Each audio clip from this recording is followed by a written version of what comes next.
เจริญทานศีลภาวนาสั่งสมบารมีไว้ทำบุญตอนที่ยังมีชีวิตย่อมดีกว่ารอเขาอุทิศบุญให้อย่ามัวหลงเพลินเดินห่างวัดตัวอย่างชัดๆมีมากมายเข้าวัดตอนตายสายเกินแก้กรรมเข้าวัดยามเป็นผลบุญหนุนนำเข้าวัดยามเป็นจะได้เห็นแต่น้ำใจเข้าวัดยามตายจะได้เห็นแต่น้ำตา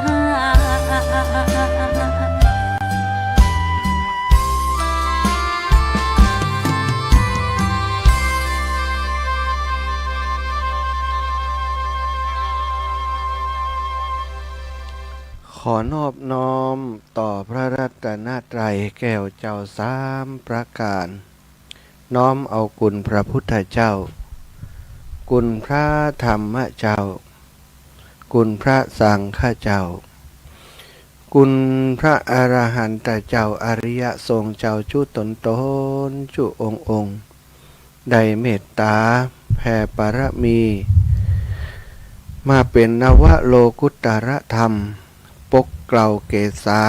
ปกห่มหักษาครูบาอาจารย์พระมหาเถระพระเถรานุเถระเพื่อนสหธรรมิกสหพรหมจารีทุกรูปทุกองค์ปกห่มหักษาศรัทธาสาธุชนคนดีเท่าแก่อีป่ออีแม่ทั้งหลายทุกท่านทุกคนที่ติดตามรับฟังรายการเสียงธรรมยามเจ้าเสียงธรรมแสงอรุณตั้งสถานีวิทยุในเครือข่ายคลื่นสีขาวเพื่อชาวประชาซึ่งออกอากาศจากวัดปากตังเจริญอำเภอดอยหล่อจังหวัดเชียงใหม่โดยเมตตาบารมีของครูบาอาจารย์ท่านพระครูอภิวัฒนวิกรมผู้อำนวยการคลื่นสีขาวผอ.คลื่นสีขาวเพื่อชาวประชารองเจ้าคณะอำเภอดอยหล่อผู้ใดก่อตั้งผู้ใดพยายามขับเคลื่อนเสาะหาสถานีที่สนใจการออกอากาศธรรมะมาเมื่อนานหลาย10 ปีแล้วศรัทธาญาติโยมเป็น20 ปีแล้วเนาะ20 กว่าปีจนปัจจุบันนี้มีเครือข่ายสายบุญในนามคลื่นสีขาวสถานีวิทยุคลื่นสีขาวจาก1 สถานีเป็น2 3 4 5ถึง28 29 สถานีณปัจจุบันด้วยปุญญาบารมีของครูบาอาจารย์และครูบาอาจารย์พระนักจัดได้การหลายรูปหลายองค์รวมโดยช่วยกันขับเคลื่อนหนึ่งในนั้นก็มีหลวงพ่อใหญ่พระครูสุจิตตานุรักษ์เจ้าคณะอำเภอฝางผู้อำนวยการสถานีวิทยุเพื่อการศึกษาศาสนาวัฒนธรรมคณะสงฆ์อำเภอฝาง100.25 เมกะเฮิรตซ์ร่วมโดยช่วยกันบริหารและหลวงปู่พระครูปฏิภาณธรรมทินวัดหม่อนจอมพออารัญญวิเวกคีรีก็ดูแลตั้งฝั่งเจียงไฮ้ตั้งฝั่งไว้เวียงป่าเป้าก็จัดหาลูกศิษย์ลูกหาและสถานีเข้าร่วมกันปัจจุบันนี้ก็ขยายเครือข่ายสายบุญกันไปด้วยคุณภาพของครูบาอาจารย์พระนักจัดรายการตั้งหลายสถานเจียงใหม่ก็คือ 104.50 เมกะเฮิรตซ์วัดฝายหินโดยเมตตา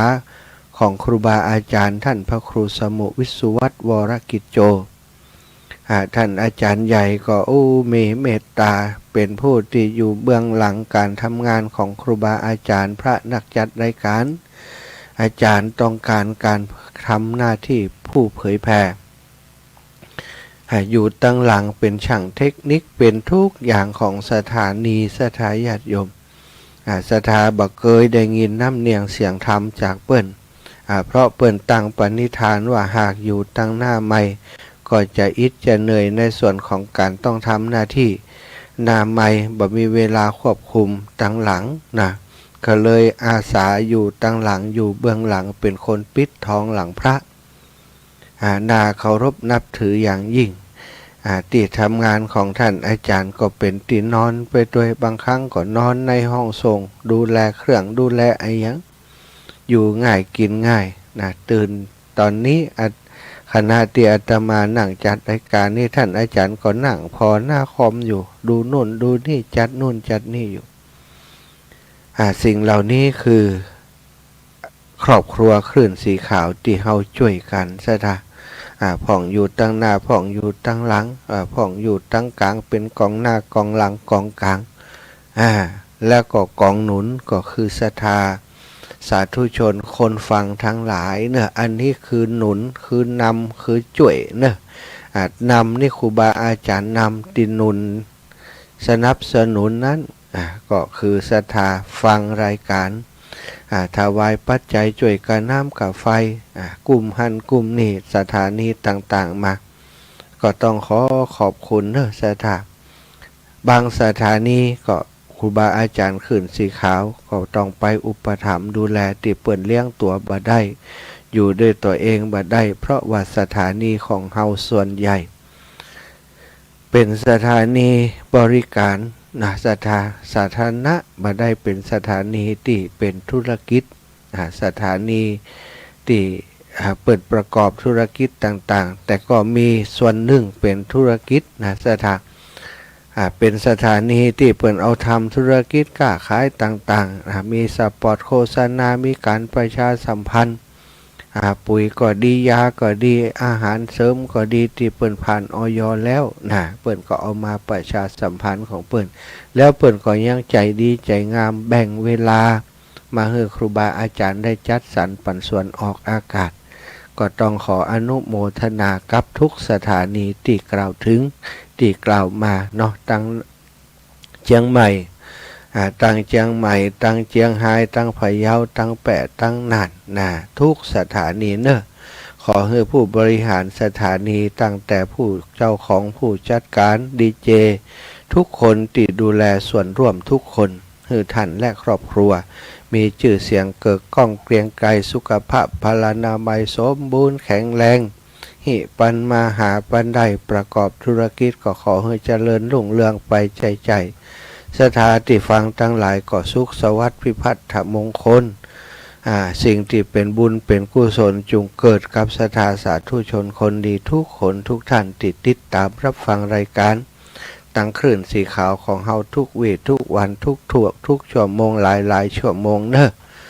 อยู่ดีมีสุขกันการกุ่งลุ่งเรืองลูกหลานเจริญก้าวหน้าอยู่ถ้อยฟังคำประหยัดอาปาดข้อเกณฑ์เว้นภัยให้มันได้หายไปกับปี67ปี68นี่สบายดีอย่างเดียว ถ้าจะเป็นยังก็จะไปเป็นนักอยู่ด้วยกันไปเมินนะเอาละห้ำมาขอบคุณสถานีขอบคุณทุกคนแล้วขอบคุณสถาญาติโยมแล้วก็ขอบคุณตัวเก่าแห่มกำย้อนนี้ตื่นเจ้ามามีแหง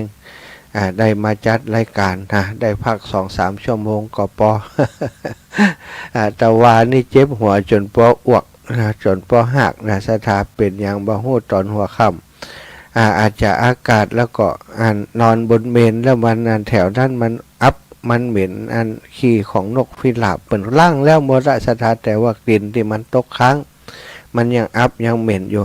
เป็นส่วนหนึ่งที่นอนแล้วก็ทำให้ปวดหัวหรือเปล่าแจ้งมาบ่เจ้าเพได้กินยาปวดหัวตั้งแต่บัดแรงประมาณ6 โมงทุ่มอย่างเนี้ยสถาเสาะหายยาบ่มีแล้วก็ลืมไปคิดว่ามันจะหายเอาไปเอามาก็นอนเจ็บอยู่สะดุ้งตื่นมาบ่เจ้าก็เจ็บก็รับตื่นเนี่ยแจ้งบ่เจ้ามาก็ขอยาเสาะหายยาคนที่เปิดมาพักมานอนโดยโยมปอกกำนันผลทานอนข้างห้องน้ำปอกกำนันมียาพอดีก็ขอเปิ้นไว้ยาแก้ปวดก็กิน2 เม็ดสถา ปวดหัวไปหนังสวดมนต์สักกรรมไข้หักซะตามาตั้งนอก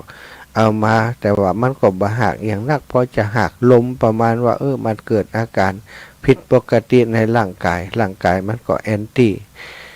กินอย่างเข้าไปลูดจะหักนะแต่ควายมาประมาณสัก9 โมง 10 โมงก่อยไม้มาเลยสัทธาจนปกติตอนนี้ก็บาดเจ็บละนะบาดเจ็บละก็เลยลุกขึ้นมาจัดรายการได้ วันนี้ที่เฮาพบปะกันมันเป็นวันพระพอดีเนอะวันจันทร์ที่13เป็นวันพระใหญ่ด้วยแฮม15ค่ำเดือน4ก็เป็นเดือน4เพ็งนั่นเนาะสัทธาที่เปิ่นตาลข้าวจีข้าวหลามนะตาลข้าวจีข้าวหลามวันนี้ศรัทธาญาติโยมอีป่ออีแม่ทั้งหลายหลายท่านหลายคนก็คงจะเตรียมเนื้อเตรียมตัวจะไปตาลข้าวจีข้าวหลามไปดังไฟหน้าพระเจ้าคือพระเจ้าหิ่งไฟเดี๋ยวก็จะได้อู้กันพระเจ้าจะหิ่งไฟก็บ่หิ่ง ศรัทธาอีป่ออีแม่ตั้งหลายก่อนอื่นและก่อนอ่านก็อ่านเสียก่อนแล้วค่อยอู้กันนะอ่านบทสวดมนต์ทำวัดเจ้าเนกราบพระพร้อมกันกราบ1พุทโธเมนาโถกราบ2ธัมโมเมนาโถกราบ3สังโฆเมนาโถอิมินาสการะนาพุทธังอภิปูชยามิอิมินาสการะนาธัมมังอภิปูชยามิอิมินาสการะนาสังฆังอภิปูชยามิอะระหังสัมมาสัมพุทโธภะคะวาพุทธังภะคะวันตังอภิวาเทมิกราบสวากขาโตภะคะวะตาธัมโมธัมมังนะมัสสามิกราบสุปฏิปันโนภะคะวะโตสาวกสังโฆสังฆังนะมามิกราบนะโมตัสสะภะคะวะโตอะระหะโตสัมมาสัมพุทธัสสะนะโมตัสสะภะคะวะโตอะระหะโตสัมมาสัมพุทธัสสะนะโมตัสสะภะคะวะโตอะระหะโตสัมมาสัมพุทธัสสะพุทธังสารนังคัจฉามิธัมมังสารนังคัจฉามิสังฆังสารนังคัจฉามิตุติยัมปิพุทธังสารนังคัจฉามิตุติยัมปิธัมมังสารนังคัจฉามิตุติยัมปิสังฆังสารนังคัจฉามิตติยัมปิพุทธังสารนังคัจฉามิตติยัมปิธัมมังสารนังคัจฉามิตติยัมปิสังฆังสารนังคัจฉามิ อิติปิโสภะคะวะอะระหังสัมมาสัมพุทโธวิชชาจารณะสัมปันโนสุขโตโลกาวิทูอนุตตโรปุริสธรรมสารถิสัทธาเทวมนุษสานังพุทโธภะคะวะติสวะขาโตภะคะวะตาธัมโมสันทิฏฐิโกอะกาลิโกเอหิปัสสิโกโอปันนะญิโกปัจจัตตังเวทิตาโพ วินโยหิติสุปฏิปันโนภะคะวะโตสาวกสังโฆอุชุปฏิปันโนภะคะวะโตสาวกสังโฆยายาปฏิปันโนภะคะวะโตสาวกสังโฆสามิจิปฏิปันโนภะคะวะโตสาวกสังโฆยะทิทางจัตตาริปุริสายุคานิอัตถาปุริสาปุคาลาเอสาภะคะวะโตสาวกสังโฆอาหุนายโยปะหุนายโยทักขินายโยอัญชลีกะระนิโยอนุตตรังปุญญเขตังโลกัสสาติกราบพระพร้อมกันอีกครั้งหนึ่งเนอสถาตั้งหลายกราบหนึ่งพุทธังวรันตังศิรสานะมามิกราบสองธรรมังวรันตังศิรสานะมามิกราบสามสังฆังวรันตังศิรสานะมามิศรัทธาญาติโยมตั้งหลายไหว้พระสวดมนต์เสร็จสิ้นแล้วเนาะขอบคุณตื่นเจ้ามามูลคลื่นมารับฟังรายการธรรมะตั้งแต่เจ้าบางพ่องก็นอนบ่ใครรับพร้อมนะบางคนบางท่านนี่ตั้งแต่ตีหนึ่งตีสองมันจังใดบ่ฮู้อาจารย์มันนอนบ่ค่อยรับวะซ้ำอยู่คนเดียวมันเงียบเหงามันวังเวงมันง่อมนะ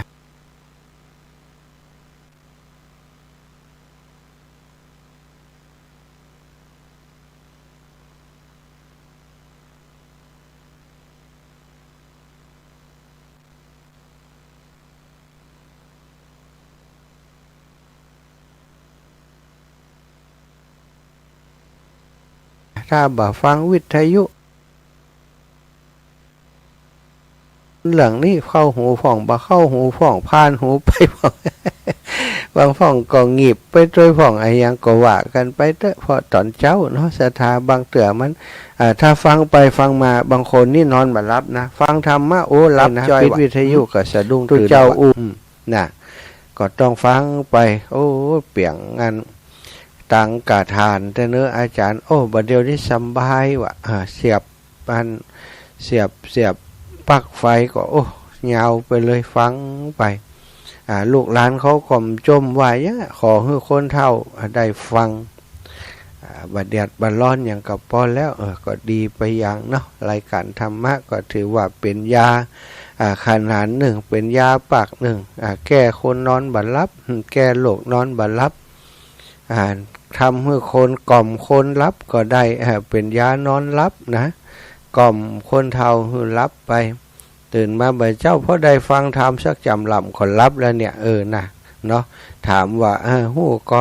อันอีเมลลักหนีบไปหาอาจารย์ได้กี้อาจารย์ว่ายังบ่หัวถ้าโทรยังได้แล้วก็ได้ยินเขาโทรได้ยินเปิ่นโทรอยู่นี่ รับก็ยังว่าได้ยินเปิ่นโทรได้ถามเรื่องธรรมะเรื่องยังหัวนะแต่ก็ม่วนใจว่าก็พอแล้วอีปออีแม่ทั้งหลายฟังเอาสาระก็ดีถ้าฟังเอาม่วนก็ได้ฟังไปอย่างนั้นก็ดีเหมือนกันฟังกันไปเนาะถ้ามีศรัทธาฟังคนก็เป็นฝีบ้าอยู่คนเดียวมีคนฟังถึงวันนี้นั่งไปก็นึกถึงศรัทธาญาติโยมที่เคยไปแอวหาเปิ่นหนังอยู่เปิ่นบานเปิ่นเฮียนนอนอยู่บนบานบนเฮียน ไปหาเปิ่นป้ากันที่ตอ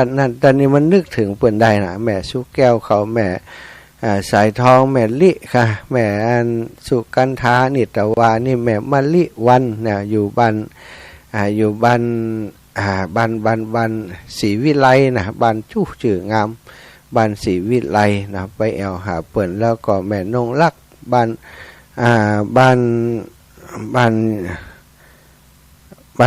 หอมต้อบ้านหอมต้ออีหรอติเมืองลี่ละปูนแม่จินดานะแม่จินดาแม่สายแม่จันหอมนี่อยู่ บ้านคล้องคำนะโยมแสงเอ้ยแม่บัวคำอยู่บ้านปางบ้านปางเนาะ ชื่อเปิ้นบ้านปวงกับบ้านปาง เป็นภาษาเปิ้นนะจะทาพิษอย่างใดขอสุมาก็นึกถึงนึกภาพนึกอย่างออกตั้งที่ไหนที่เคยไปเยี่ยมตั้งเมืองฝางก็ดีแต่ตั้งเมืองน่านนี่นึกบ่ออกกำแต่เนี่ยบ้านป่อน้อยสมเพชรก็ดีบ้านป่อนานประเสริฐก็ดีบ้านโยมแม่ตีนาเหลียงก็ดีทั้งเพาะบ่เคยไปแอวเนาะปีนี้กะว่าจะไปเดินทุดงก็โอ้ขวายมาติ๊กแล้วนะสถานเดียวก็จะห้อนเดี๋ยวก็จะหมอกควันบ่เดียวพอมีหมอกควันแล้วนะยังบ่ฮู้ว่าจะได้ไปวันใดสถาเฮยโอ้งานการครูบาอาจารย์ก่อนนักเนี่ยก่อนหน้าใจอันละเหมือนกันแต่อย่าได้ก็ต้องไปห้อนก็ไปเย็นก็ไปพอมันเนาะหน้าห้อนก็อิดหน้าแกสถานนอนบัดรับอากาศมันห้อน หน้าหนาวนี่ก็อากาศหนาวนี่นอนสบายนะได้รับได้อย่างพอแต่ถ้าหน้าห้อนนี่ปุ่นอาศัยรับใกล้แจ้งปุ่นนะมันจะเย็นน้อยสถาพบปะกันวันนี้วันก็เป็นวันพระแล้วเนาะ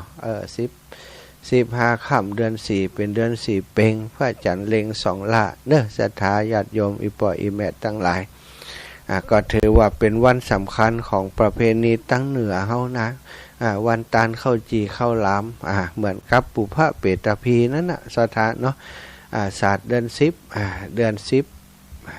น10ของอันเฮานี่ก็มีนะนี่เดือน4นี่ตาลเข้าจีเข้าหลามตันหลัว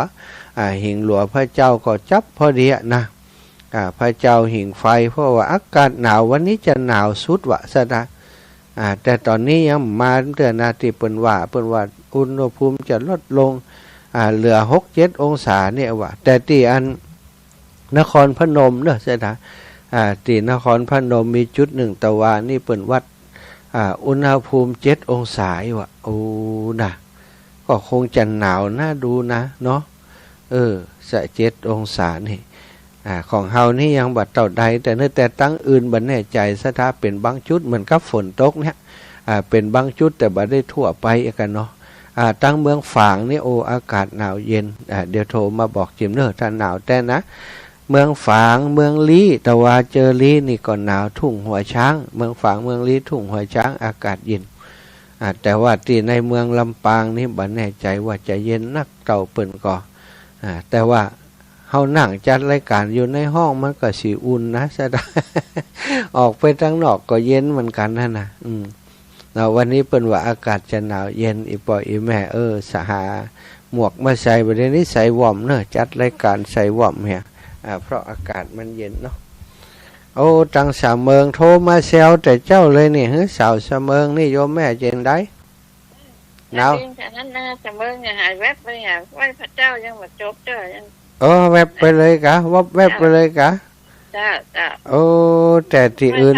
ท่านไหว้พระยังมาจบเจ้ายังไปดักแจ๊บไปละจมนี่มันได้ยินแล้วกันนี่ฮะจ้าเดี๋ยวสอหาก่อนที่อื่นได้ยินเดี๋ยวพอกันเนอะ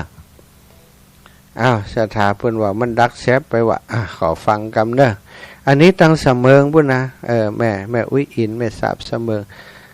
ตั้งใดที่มันหายไปพ่องนะบางเตือตอนนี้อาตมากำลังมีปัญหากับคอมพิวเตอร์ตัวเก่าเนอะ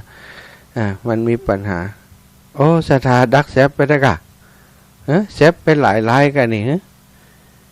ของขึ้นสีขาวก็ดับไปน่ะของตัวเก่ามีก็แม่อุ้ยอินแม่สาบเสมอตั้งใดที่มันหายไปพ่องนะบางเตือตอนนี้อาตมากำลังมีปัญหากับคอมพิวเตอร์ตัวเก่าของอันขอ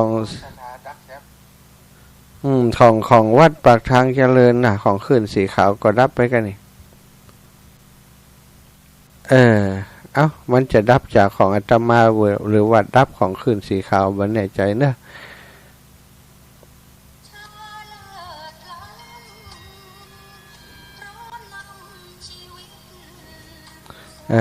เอาละศรัทธาปัญหาเกิดขึ้นเดี๋ยวประสานงานโน่นนั่นนี่กันเด้อประสาน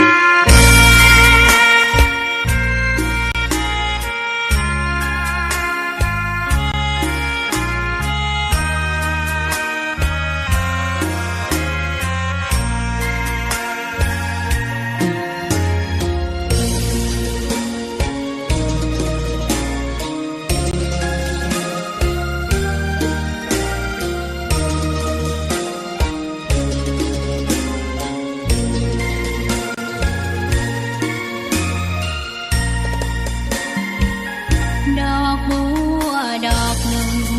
พึงใจไว้เพื่อบูชาแด่องค์พระศาสดาสัมมาสัมพุทธเจ้าจากสังใดเอ่ยมีความงามเงียบไม่เปรียบเทียบเขาเทียบเราใครมองไม่งามช่างเขาแต่เจ้าก็คือดอกติดต่อใครได้ในหัวลำปางนี่นะหล่อหอยมันรับแล้วก็ตั้งใจสวดมนต์จบกันละตัดไปจากที่หางอันอย่างที่เงียบๆที่หน้าคอมพิวเตอร์น่าจะมีปัญหาตรงที่คอมพิวเตอร์เขาจะต้องสรุปตั้งเครื่องใหม่ไปด้วยเดี๋ยวกันนะเดี๋ยวประสานกันไม่ยึดติดในตมชั่วขอเป็นดอกบัวดอกเดียวใครไม่มองว่าบัวงามเด่นแต่บัวก็เป็นดอกบัวทุกวันอย่างนี้ไม่อยากเด่นดังแต่มุ่งหวังในทางเด่นดีเกิดมาเพื่อสร้างบารมีถวายชีพนี้บูชาดอกน้อยเฝ้าคอยคนที่ใจบุญมาเพื่อคุณรู้ค่าของบุญเก็บบัวขึ้นมาอาจารย์ของตะกี้มันลดไปกันอาจารย์และสามบารมีดังว่าใช้ดอกบัวนี้บูชาพระสัมมาสัมพุทธองค์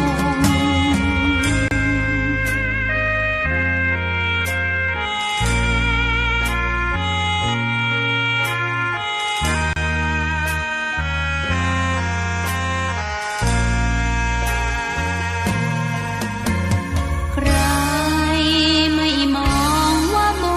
วงามเด่นแต่บัวก็เป็น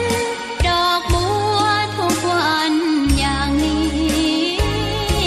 ไม่อยากเด่นดังแต่มุ่งหวังในทางเด่นดีเกิดมาเพื่อสร้างบารมีถวายชีพนี้บูชาเจ้าแม่สายลุกไปละดอกบัวดอกน้อยเฝ้าคอยคนที่ใจบุญมาโอบเอื้อเกื้อกูลรู้ค่าของบุญเก็บบัวขึ้นมาเพื่อสร้างความดีและสามบารมีดังว่าใช้ดอกบัวนี้บูชาพระสัมมาสัมพุทธองค์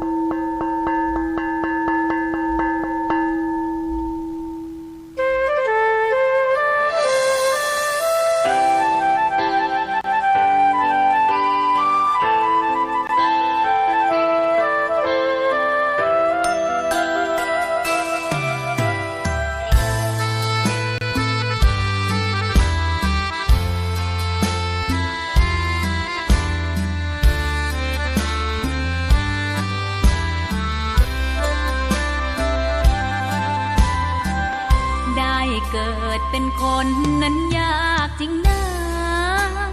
เพราะพุทธศาสนายิ่งแสนยากเย็นคนไทยโชคดีที่สุดแล้วมีแก้วสามดวงงามเด่นมีวัดซึ่งเป็นนาบุญยิ่งใหญ่มี สนาพุทธประจำชาติไทยอยากหล่ออยากสวย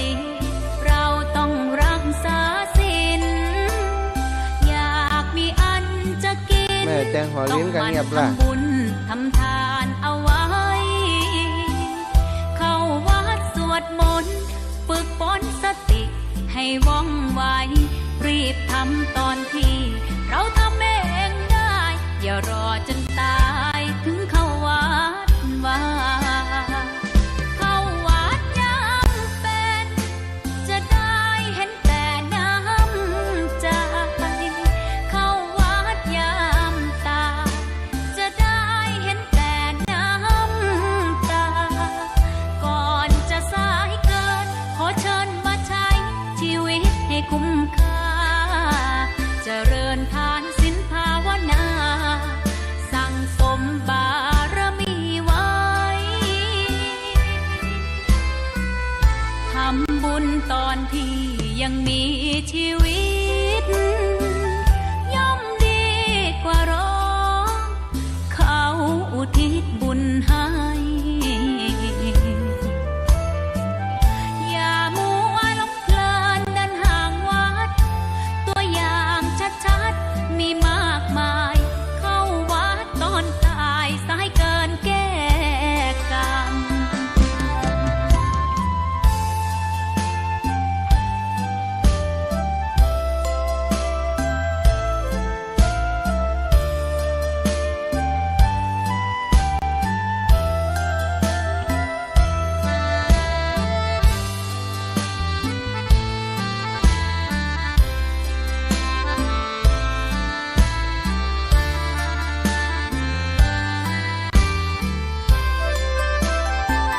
เข้าวัดยังเป็น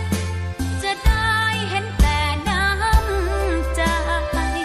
เข้าวัดยามตาจะได้เห็นแต่น้ำตาก่อนจะสายเกินขอเชิญมาใช้ชีวิตให้คุ้มค่าเจริญทานศีลภาวนาสั่งสมบารมีไว้ทำบุญตอนที่ยังมีชีวิตย่อมดีกว่ารอเขาอุทิศบุญให้อย่ามัวหลงเพลินเดินห่างวัดตัวอย่างชัดๆมีมากมายเข้าวัดตอนตายสายเกินแก้กรรมเข้าวัดยามเป็นผลบุญหนุนนำเข้าวัดยามเป็นจะได้เห็นแต่น้ำใจเข้าวัดยามตายจะได้เห็นแต่น้ำตา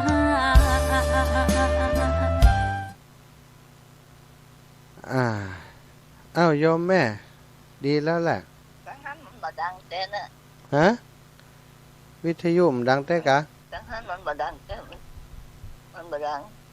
ตอนนี้เหรอดังแล้วยัง ดังแล้วกะ เมื่อกี้นั่นกะ โอเค เจ้าแม่สาธุเนอตอนนี้ถ้าจะดังแล้วเนาะเช็คขอขึ้นสีขาวก็มาแล้ว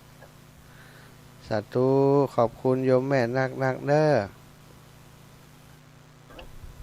มันบ่ดัง ตอนนี้เหรอดังแล้วยัง ดังแล้วกะ เมื่อกี้นั่นกะ โอเค เจ้าแม่สาธุเนอตอนนี้ถ้าจะดังแล้วเนาะเช็คขอขึ้นสีขาวก็มาแล้วสาธุขอบคุณโยมแม่นักเนอโยมแม่จันสีสุขาบ้านแจ่งหัวลินเมืองฝางบุญศรัทธาพี่น้องศรัทธาติศรัทธาได้ฟังเพลงผ่านไปตะกี้หลายเพลงล้ำไปอาจารย์ยังได้นี่นะตอนนี้คอมพิวเตอร์ของอาตมามีปัญหาศรัทธามีปัญหาพอออกอากาศไปบางกรรมมันลุดพอมันลุดไปนี่ตั้งคลื่นสีขาวที่เปิดรับสัญญาณมันก็พลอยเงียบไปเครื่องมันตัดไปก็สถานีอื่นก็ตัดไปตัวเนาะตะกี้สถานีติดลำปางก็ตัดไปเนอะ ตอนนี้ก็น่าจะติดแล้วกันโยมปอตังแม่ท่าโทรมาโอ้อาจารย์เงียบไปเห็นล่ะเป็นเพลง3เพลงละ แม่บุญเกียรติแม่กงมาแล้วยังอีแม่ ดังแล้วเจ้า ดังแล้วเนาะ หายไปเหมือนก็ เอ๊ะ หายไปจากเมืองนะ โอ้กำลังอู้ม่วนเนี่ยอู้คนเดียวเนี่ยฝีบ้าแหมละเนี่ยไม่ใช่ จบๆนะ อู้คนเดียวจบอ่ะนะ เจ้า สาธุขอบคุณแม่เนอะจ้าแม่บุญเกียรติแม่กงศรัทธาท่านอื่นคนอื่นเนอะใครจะโทรมามาจากเจริญปอนได้เลยเปิดสายให้กันเรื่องสถานีดับก่อนแล้วกัน มือถืออยู่ห้องกระจกครับบริเวณวัดนอกห้องอากาศเย็นครับโอ้ยเย็นว่ะท่านอาจารย์พระครูสมุวิสุวัตรวรกิจโจอาจารย์ใหญ่บอกว่าอากาศเย็นมากนะขอบคุณเด้อท่านอาจารย์แจ้งผลของอากาศหนาวตั้งได้อากาศหนาวห้องบอกกันจิมตะกี้โยมแม่จันสีสุขาสีจันหนาวอยู่เนาะโยมแม่อุ้ยอินดีแล้วยังแม่สาบเสมิงนะแม่สาบเสมิงดีแล้วยังแม่ย่าแม่อุ้ยอินแม่สาบเสมิงตั้งเมืองลี่ละปูนนี่รู้สึกว่าเปิ่นจะฮับตอน5 โมงพุ่นเนาะบันแน่ใจถ้าเรื่องเมืองลี่นี่บอกค่อยมีคนโทรมาช่วงตอนเจ้านี้จะมีช่วง2 ทุ่มกับ4 ทุ่มตะกี้นะจากันไปติสถาบ่ได้ยินนั่นนะคนเดียวนั้นเรื่องของวันนี้เป็นวัน15 ค่ำเดือนเพ็ญบันเพ็ญอันเดือน4เดือน4เพ็ญนะไม่ใช่เดือนเพ็ญ เดือนเพ็ญมี เดือน4เพ็ญพระจันทร์เล็ง2 ละมูลศรัทธาตานข้าวจีข้าวหลามนะวันนี้เปิ่นตานข้าวจีข้าวหลามกันตานข้าวใหม่เนาะศรัทธามีบางพ่องก่อตานข้าวใหม่วันนี้บางพ่องก่อตานมาแล้วนะตานมาก่อนแล้วแต่ว่าส่วนมีส่วนหนึ่งเนาะที่เปิ่นก็เอาพร้อมกับข้าวจีข้าวหลามได้สีข้าวใหม่ไปวันนี้จะเอาข้าวใหม่ไปวัดไปว่าเอาไปตานไปหอมไปเปาะกันบางที่บางแห่งเปิ่นตานเป็นข้าวสารข้าวเปียกใช่ไหมเอาข้าวเปียกไปตานเอาเป็นไต่เลยนะบางคนก็หลายไต่อย่างอาตมาไปหันตั้งซบปราบเนี่ยตั้งซบปราบตั้งเถินตั้งอย่างแบบพริกซบปราบเถินเนี่ยเนาะเสริมงามนี่น่าจะมีอยู่ติดตานแบบเอาไปเป็นไต่เอาไปเป็น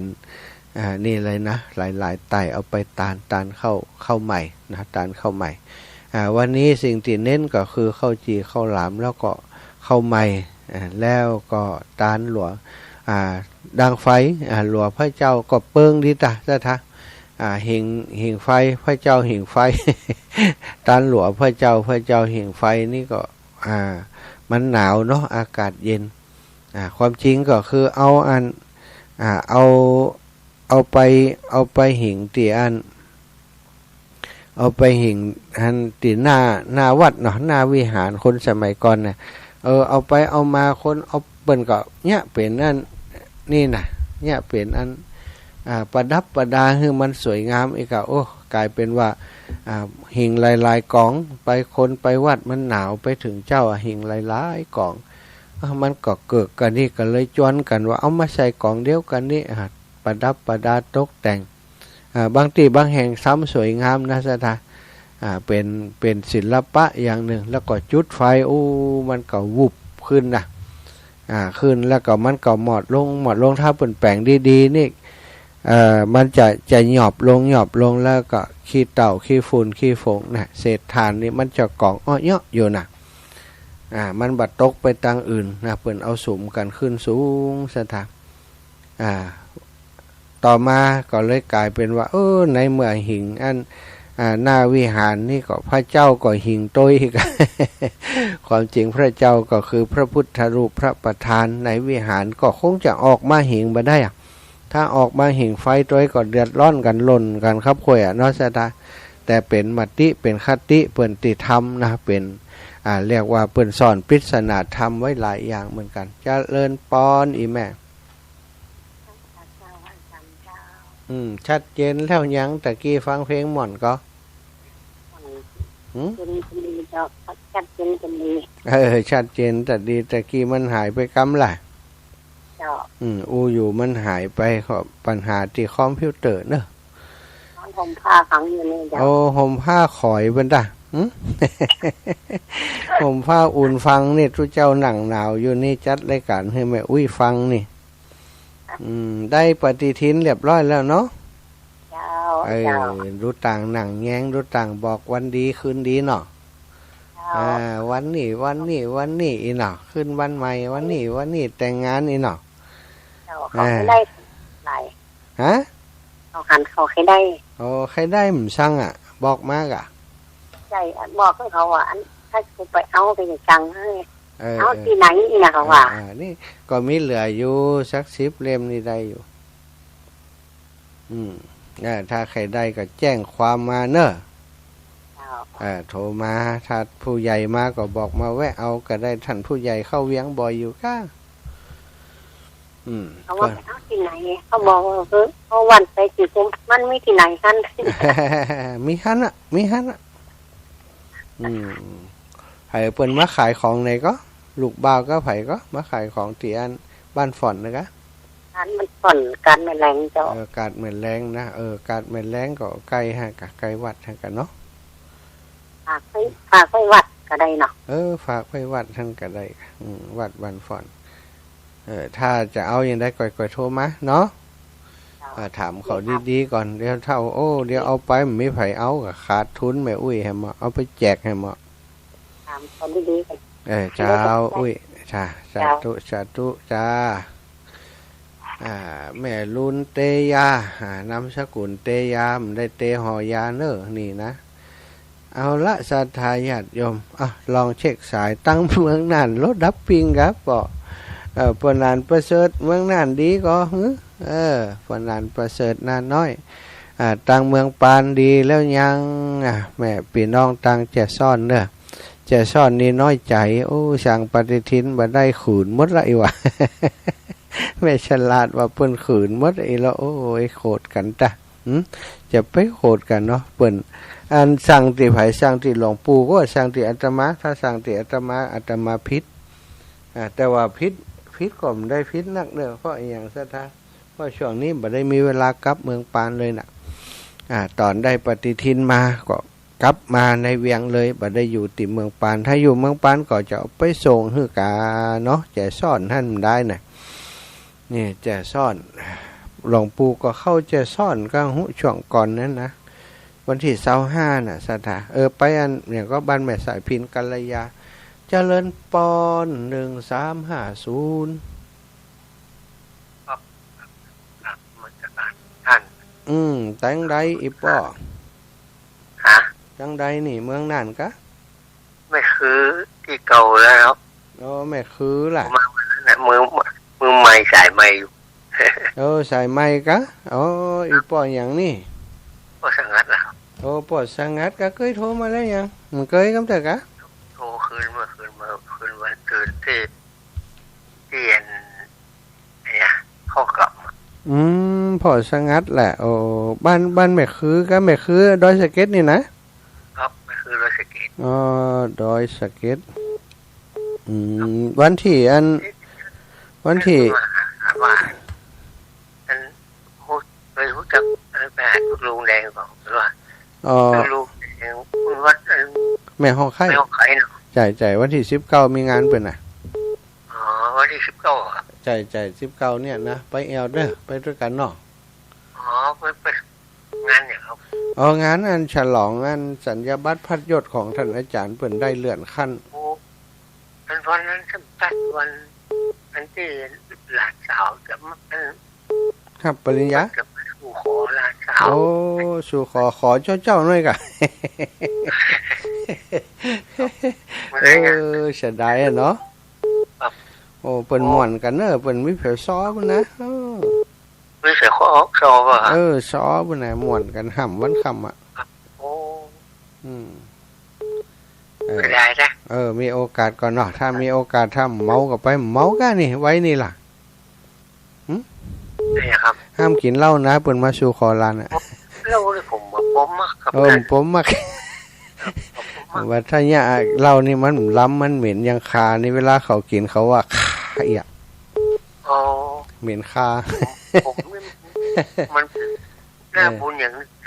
ดีกะดีน่าบุญเฮา บุรีเนี่ยนะต้องตอนเป็นเบาเนี่ยคัดสูบ แล้วมันติดน่ะ เมื่อตอนเป็นภาพนี่เป็น โอ้เป็นปอน้อยกับปอหนานนี่ มันน้อยครับ ปอน้อยดีละมันได้เป็นปอหนานถ้าปอหนาน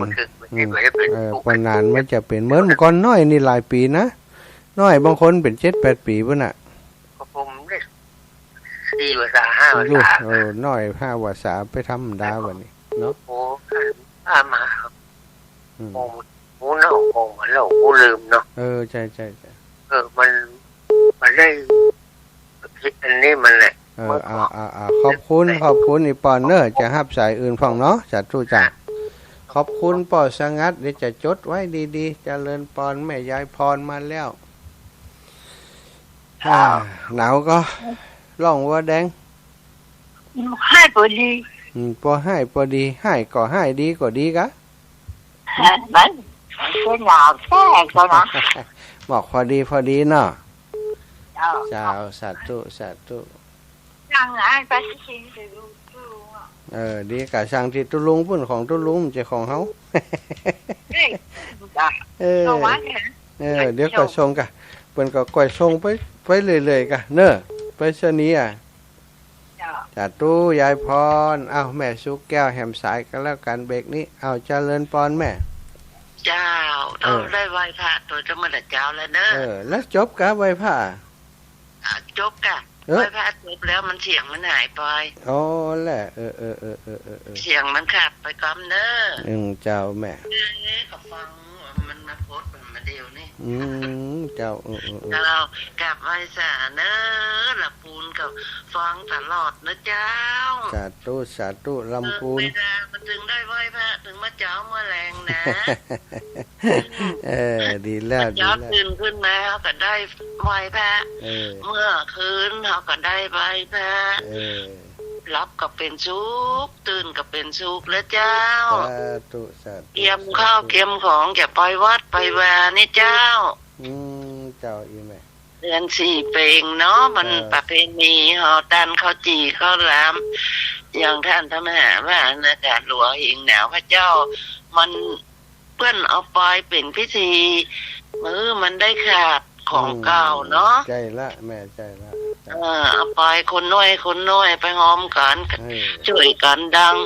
คนได้หิ่งก็ได้อบอุ่นนะเจ้าสาธุกลับไว้สาเด้อ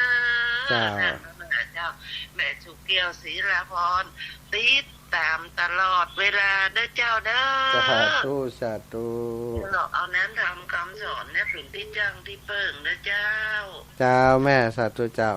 เอาละไปเมืองนั่นก่อนเด้อแม่เจริญพรไว้สาเจ้าครั้งอยู่เนอแม่ครั้งชัดเจนนี้ก่อนเนาะหนาวอยู่เจ้าแม่สาธุเนาะเบรกนี่พักก่อนเด้อสาธุอนุโมทนาบุญไว้สาเจ้าสาธุช่วงนี้พักกำหนึ่งก่อนเดี๋ยวเรามาปะกันช่วงที่2เนาะช่วงที่2ก็ปะกันต่อ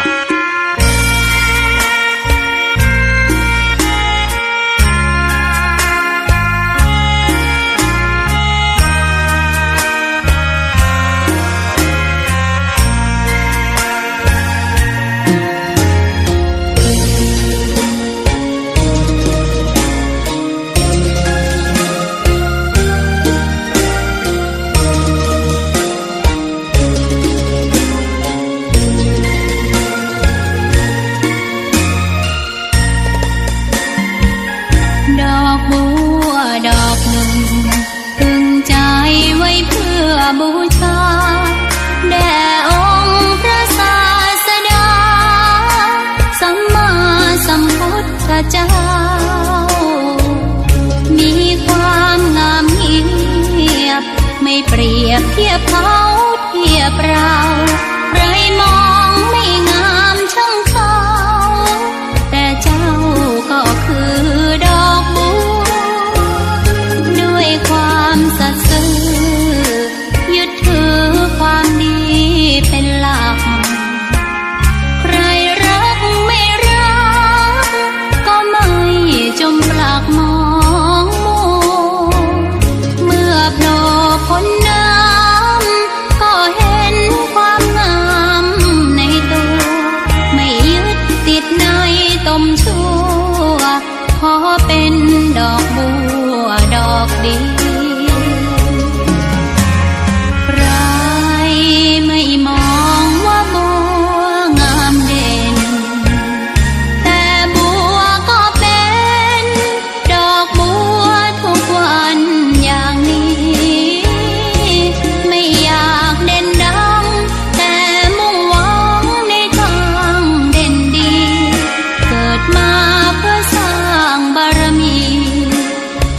พนี้บูชาดอกบัวดอกน้อยเฝ้าคอยคนที่ใจบุญมาโอบเอื้อเกื้อกูลรู้ค่าของบุญเก็บบัวขึ้นมาเพื่อสร้างความดีและเสริมบารมีดังว่าใช้ดอกบัวนี้บูชาพระสัมมาสัมพุทธองค์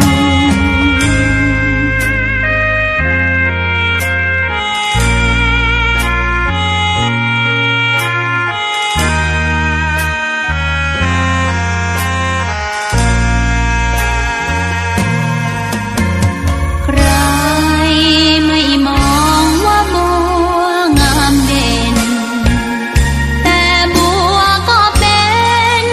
ดอกบัวทุกวันอย่างนี้ไม่อยากเด่นดังแต่มุ่งหวังในทางเด่นดี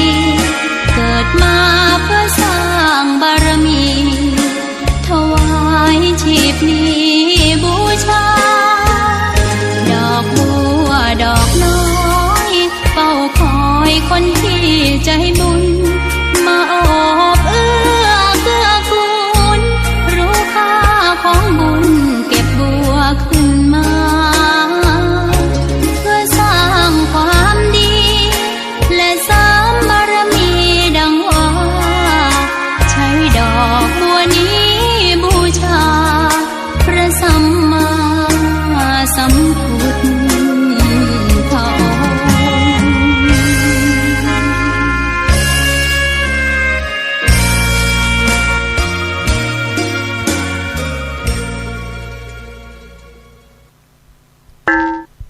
อ้าวศรัทธาญาติโยมตั้งหลายธรรมะสวัสดีสวัสดีในชั่วโมงที่สองเนาะตีสี่ถึงตีห้าก็จะได้พบปะกันอีก1 ชั่วโมงแรกคาลุกคาลักนิดหน่อยนะ สวดมนต์แล้วสกรรมเสียงมันหายไปนะก็จะปิกไว้ขึ้นมาแหมต้องโทรแจ้งครูบาอาจารย์ว่าเสียงมันเงียบมันดับไปขอบคุณแม่อุ้ยอินแม่สาบเสมิงโทรมาบอกว่าอาจารย์เสียงมันเงียบไปเห็นแล้วอีลูกสวดมนต์จบสักหน่อยกำลังจะในการเนาะเสียงมันตัดไปคงจะเกิดปัญหาจากอินเทอร์เน็ตแล้วก็คอมพิวเตอร์ของอาตมาวันก่อนลูกบ่าวน้องนัดว่าลูกป่ออันโน้ตบุ๊กของตู้ป่อนี่เป็นไวรัสเนออีวะน่ะมันไวรัสมันไปกินอย่างหูตั้งใน ถ้าจะยังปวกนี่จ๊ะมันทำให้สายลุดไปสถานแต่ว่าตอนนี้คิดว่าน่าจะปกติแล้วเนาะศรัทธาแต่ว่าบ่ฮือโทรด้วยนะเอาไว้เป็นตี4:45 นาทีเดี๋ยวจะเปิดสายเนอะเอาก็สวัสดีปีใหม่กับหลายๆคนตอนเจ้านะหลายเจ้าละเตียตมาวันจันทร์เนี่ยมีปัญหาที่บัดได้จัดรายการบางเตือก็ลืมวันลืมเวลาบางเตือก็ตื่นมาปุ๊บนั่นนะบัดได้เปิดอินเทอร์เน็ตแล้วก็เปิดคอมพิวเตอร์จัดรายการอยู่คนเดียวตังปุ่นเปิ่นบักเกาะเสียกับจะโทรไปหาครูบาอาจารย์ก็กลัวว่าเปิ่นนอนพักผ่อนอยู่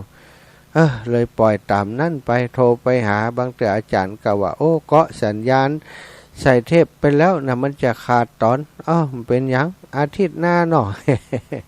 ก็เป็นอย่างอีหลายครั้งเนอะศรัทธาญาติโยมวันนี้ก็ถือว่าโชคดีนะเนาะที่ได้มาพบปะกันถึงจะคลุกคลักนิดหน่อยแต่ก็ประสานโน่นนั่นนี่ทำให้ศรัทธาได้ฟังต่อเนาะตะกี้ที่ลำปางก็ขาดหายไปบันแน่ใจว่าตอนนี้ดีแล้วยังลำปางน่าจะดีแล้วก็ตะกี้บอกน้องนัดว่าเกาะฮือทุป่อจิม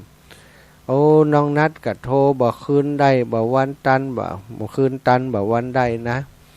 พอตี 4 ตี 3ปลายโทรไปหาลูกบ่าวก็เกรงใจนะสถานเนาะยอดรับ แต่น้องนัดนี่เป็นอัน กู้ภัยสถานมีความตื่นตัวอยู่ตลอดเวลาเปิ่นบ่ปิดโทรศัพท์ไว้เปิ่นจะเปิดไว้เพราะเปิ่นทำงานกู้ภัยตัวเนาะเป็นเด็กที่มีจิตอาสาหลายด้านสถาได้ตั้งใจไว้ว่าขึ้นปีใหม่68นี้จะเตดทำชะตาปีเกิดกับสถาญาติโยมคลื่นสีขาว12ผูกมันจบนะในช่วงของตอนเจ้าเตี่ยจะมาจัดรายการก็จะเป็นผูก1ถึงผูก12นะมันจบตอนเจ้าบางคนฟังเฉพาะตอนเจ้าแล้วก็ช่วง2 ทุ่มถึง4 ทุ่มก็จะผูกเตดแฮมชุดหนึ่งนะก็เท่ากับว่าจะเตดถึง2เวลาแล้วก็แต่ละเวลานั้นก็จะนับตั้งแต่1ถึง12เหมือนกันเนาะก็เท่ากับว่า2 ทุ่มถึง4 ทุ่มถ้าวันอังคารก็เตดให้มันครบ12ผูกแล้วก็ถ้าวันจันทร์นี่ก็เช่นเดียวกันเตดให้ครบ12ผูกไผจะปูจาธรรมก็กติกาง่ายๆเนอะมีจตุปัจจัยจำไว้อาตมาจะเตดวันจันทร์กับวันพุธตื่นเจ้ามาก็ตี 4ถึงตี 5นี้จะเตดให้ศรัทธาได้ฟังนะตาเตดศรัทธาก็ปูจากันทำเอาถ้ามีสำรับก็มีอย่างก็ใจสำรับได้นะศรัทธาถ้ามีสำรับก็จะใจอันเขาตอกดอกไม้เนาะถูกเพิ่งลำเตรียมใส่ถาดเหียใส่จานเหียแล้วก็เอาใส่จานเข้าไปแล้วก็เอาปัจจัยใส่เหียสัก10 บาทก็ได้อย่างก็ใส่สัก10 บาทก็ได้นะ10 บาท5 บาท10 บาทใส่ไปเถอะหรือว่า20 บาทก็แล้วแต่สถานพอไปวัดใส่บาทก็เอาปัจจัยนั้นใส่ในบาทครูบาอาจารย์ถวายเป็นกาน้ำกาไฟปูจาธรรมเนอะแต่เจ้าฟังธรรมอาจารย์สมชาติเปิ้นบอกให้เอามาใส่บาทว่าอันเนอะหรือไม่ถ้าไปตานขันเข้าวัดก็เอาไปจอมตีหีบตู้การน้ำกาไฟการใช้จ่ายของวัดสถาญาติโยมก็เท่ากับได้ปูจาธรรมเนาะเข้าใจกันตามนี้นะเฉพาะญาติโยมแต่มีเบอร์เลขที่บัญชีอยากจะสนับสนุนการน้ำกาไฟโดยอัตมาภาพก็บ่มีปัญหาอย่างสามารถโอนมาได้เนาะเอาละสถาเตดทำปืนเมืองสถาญาติโยมได้รับฟังเนอะบ่ม่วนบ่นั้นก็ฟังเอาเรื่องก่อนแล้วกันนะผูกนี้เป็นผูกที่1นะจัตตาผู้เกิดปีใจนะปีใจหรือว่าชวดหนูเตมิยะทำพื้นเมืองไผ่ปูจาทำการปูจาการทำบุญทำเป็นทานชนะการทำบุญทุกอย่างทุกประการเนอศรัทธา นะโมตัสสะภะคะวะโตอะระหะโตสัมมาสัมพุทธัสสะปุณาจะปะรังยะธาโหมิกาสีลาชาสะตัตตะโขมุขโยมุขโขยะจะโกญินาเมนะเตมิโยวะทันติ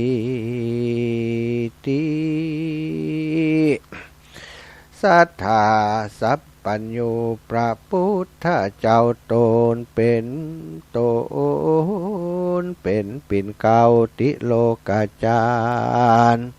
เมื่อพงสำลานยังอยู่ในแก้วกูเชตวันนาอารามพระก็พาลบยังชาตกะงามนี้เป็นเหตุแล้วจริงปวิเตเตสนาว่าภิกขเวดุราภิกขุทั้งหลายมวลหมู่อันจุมนุมอยู่ฟังธรรมเฮาพระองค์คำแต่ก่อนนั้นเราเกิดเป็นลูกพญาเจ้าชื่อกาสีอยู่ในเมืองปลาณะสีแคว้นกว้างพระมารดามีชื่ออ้างว่าสีจันตาส่วนเฮาตถาคตานั้นนามีชื่อว่าเตมิยะกุมาร เมื่อไว้การขึ้นใหญ่อายุใด1 เดือนแล้วเต้าโตนแก้วผู้เป็นปิตาก็เฮาตาถาคตาอยู่บนเต้นอาจยามนั่นนาก็มีอำมาตย์จับยับจนมานมาหือเต้าผู้บานตนป้อตัดกรรมต่อใส่โตดอันว่าเต้าผู้นานก็โสดบ่ได้ปิดจารณาก็ใส่โตดทึกหนาบ่เศร้าฮือโจรไม่เอาเครื่องขี่ดีนะหนอหมู่นี้นั่นเราได้ยินกำป้อเจ้าใส่โตดโจรปลาก็ปิจารณาสั้นเทว่าตัวเฮานี้ไปนากันได้เป็นเจ้าฟ้าแตนเมืองกำขี่เครื่องหลายแลเตรียมย่อมเกิดแก่ตนกูอันจักได้จูนั่งเต้นอาจได้โอกาสตัดกรรมลางเตื้อก็ผิดธรรมแบบเบาคนมีดบ่มีโตดนั้นเราป้อยว่าจะมีคนมีโตดกาลีอันใหญ่ป้อยว่าใดกาดกลอยปนจากโตดถอยมัวดำป้าปะกรรมมีลายแลจักเกิดแก่ตนเฮาบาปปะเอาไปไม่ในนรกใหญ่อาบายหนอมุนีนายสันที่ว่าสันใดนี้เราราจักใดไกลกลากล้อยกราดโปนจากเต้าราดหอคำโปนเวนกำตัวกลาเมื่อไปนาได้เจยบานนั่นจาตินั้นยังมีเทวดาโตนึ่งอยู่สร้างในปราสาทกว้างหอคำหูว่านอดท่านลงธรรมไม่มาดจริงได้โอกาสไข่ปันว่าดูราหนอหอจันโตนบุญมากกันเจ้าไข่ปนจากกรรมบาปอันกลายหยาบทะโลนจุงเงียดังคนถอยไรหรือดังคนใบหูตันอย่าจานนั้นออกปากเงียดังวิบากปะมากันเตว่าดาโตนนั่นเก่าแล้วเจ้าหนอแก้วเตมีญากุมารก็อธิษฐานตั้งสัจจะกระทำองค์กะตั้ง3บ่ปากบ่ถามกล่าวถอย ตานั้นยังเป่งปล่อยหันใสก็เยี่ยดังบ่หันในมืดเจ้าก็มีหันแล่นนาตีนานเสนาอามาตย์ก็ใส่ใจว่าเจ้าน้อยหน้าเตมีเป็นคนกาลีอังอะเสียองค์ข้าใบบาจิงเอาเจ้านอลากุมารไปกระทำการใหญ่น้อยใหญ่มีพร้อมไข่นา16 ปีมาไข่รอดเจ้าหนอยอดยังเจ้าก็ยังเป็นดังเก่าเดิมตีนั่นและนาตีนานพระยากาสีติลาดก็ถามอมาตย์ต่างตาว่าแต่ก่อนมานั่นใส่โหลาเกยตำนายไว้ว่าเจ้ากุมารมีบุญญาณบ่เศร้าว่าจักได้เป็นเจ้าตนท่านลงกุลมาปลายลุนบัดนี้บ่หันตีขังว่าไว้ซ้ำยังเป็นใบปากจาอาสันใดจาก็แล้วอันว่าลูกแก้วเตมีจักร้ายดีเจ้าน้อยหนอจุงตำนายพอแถมหนเตอะเนอว่าอ่านดินอันอามาตย์โหราจารย์กันเต้าผู้บานที่ราดเหือโอกาสทำนายก็เอาตำรามาจูต่อหน้าโตนเจ้าฟ้าปุรีที่นั่นก็ยังมีเทวดาเจ้า ก็มาโดนเข้าหัวใจฮือโหลาไข่กาวจี้พิษจากที่กองดีว่าเจ้าเตมีนี้โสดจักเป็นพยะโหดตัวร้ายมา8 ปลาย3 พระการเกิดเต้าผู้บานที่ราชชีวิตจักขาดตายนีคงปุลีใหญ่กว้างจักแตกมั่งเพทาเจ้าปาลามวลหมู่จักได้หมู่หมู่วำวายย้อนศึกหลายกายหยาบจักมาภาพเต็มเมืองขี่เครื่องไม่เอาขอเต้าเจ้าหัวใจอย่าได้วางใจพระมาดเอาเจ้าน้อยหน้าเตมีใส่รถบอดีอย่าจ้า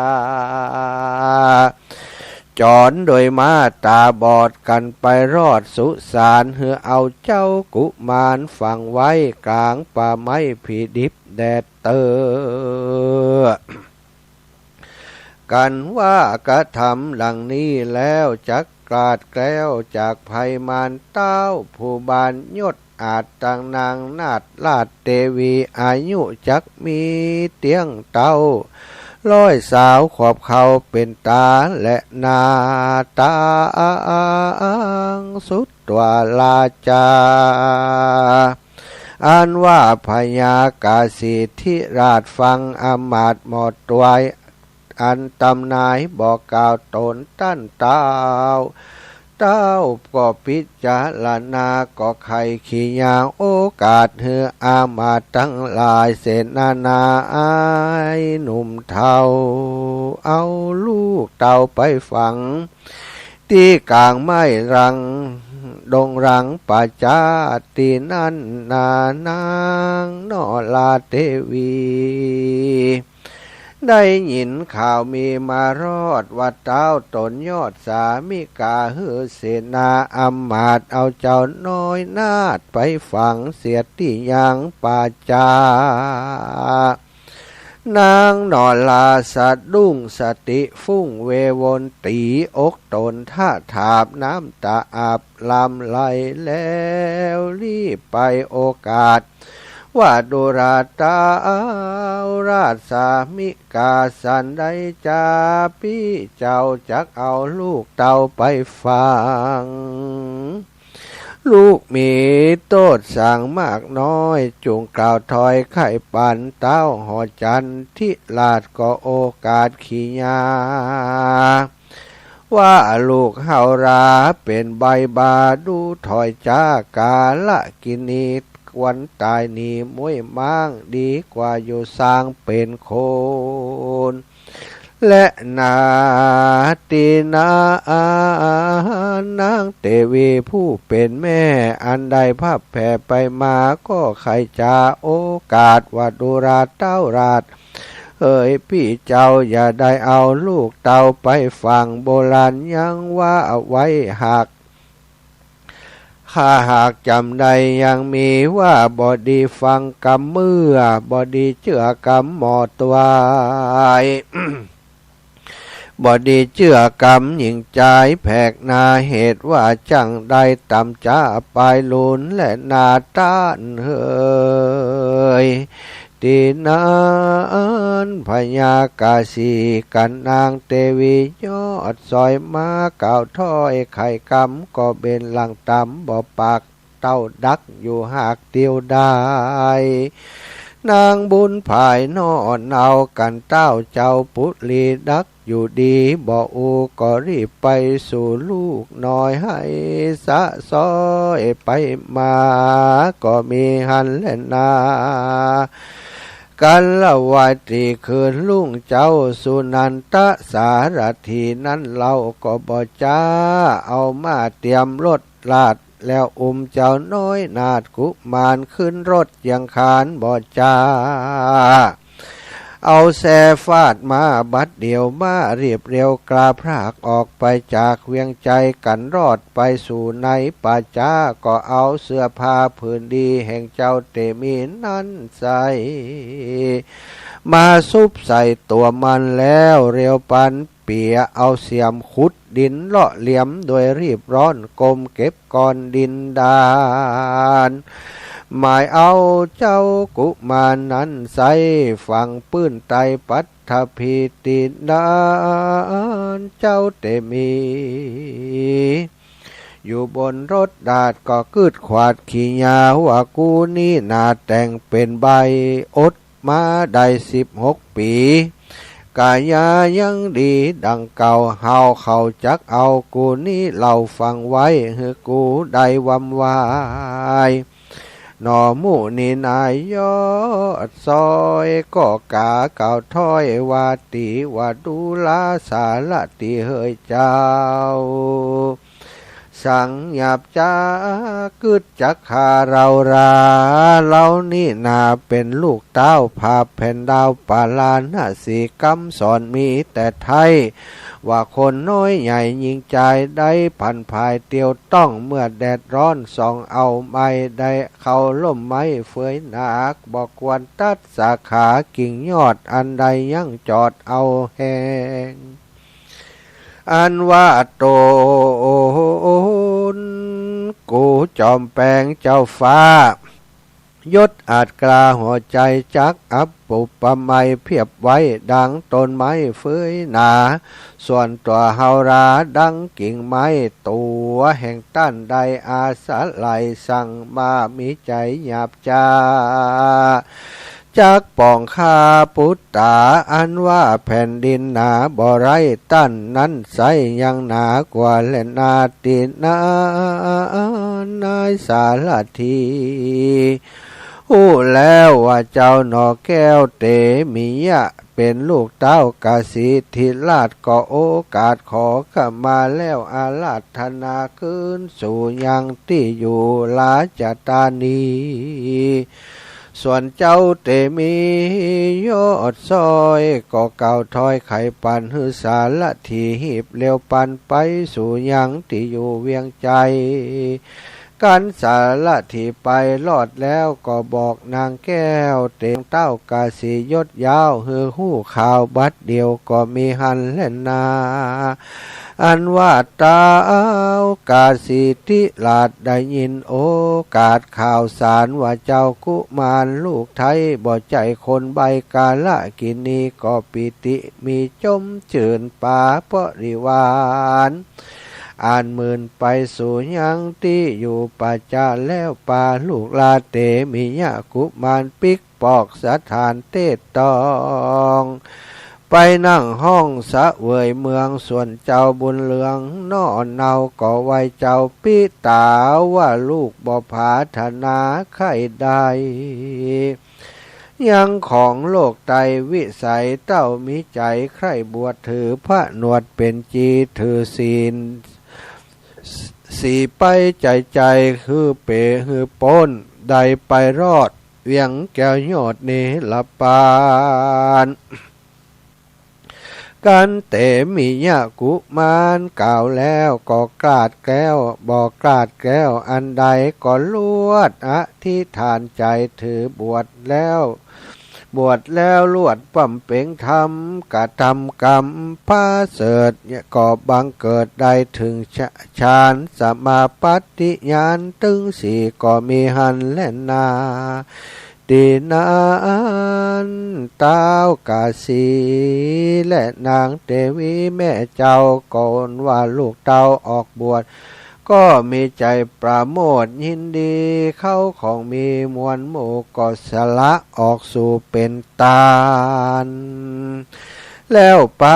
าลิวานออกบวชถือพระหนวดเป็นจีถือศีลสีสละอาจบ่พระมาดลาสากันไกลกลาระภาคดับจิตจากเมืองโคนได้เอาตนไปเกิดในห้องฟ้าเลิศเมืองสวรรค์ก็มีหันและนาสัทธาอิมังธรรมเตสนางจาตากังสมุทาเนสีสัทธาสัพปัญโยพระพุทธเจ้าเมื่อเทศนาจาติเก่าเมียนแล้วพระตนแก้ว ก็จุมนุมยังชาตากะเก่าปังลางมาเตรียมยังชาตินี้ฮือแจงที่หันใส่พระจิงไข่โอกาสว่าเจ้าคาติยะลาดจาดทั้งสองวันนั้นใสกูหากมาใดพญาสีสุดโทถันนะและนางสิริมหามายาในกาละบัดนี้และนาส่วนอันว่านายสารทีวันนั้นใสคือหากมาใดมาหาแสสาลิปุตเถระในการบัดนี้และนาเสสาชะนาพุทธปาลิสาส่วนอันว่าคนต่างหลายมวลหมู่วันนั้นใสคือหากมาได้พุทธบริษัทถึงสี่คือภิกขุณีอุปาสกะอุปาสิกาในกาละบัดนี้และนาเตมิยากุมาโลอาหะเมวะโลกนาโทส่วนอันว่าเจ้าเตมิยากุมารวันนั้นใสคือหากมาได้เฮาตถาคตตนเป็นติจังติเปิ่งแก่โลกทั้งสามในกาละบัดนี้และนาโยปุคโลอันว่าปุคละหญิงใจ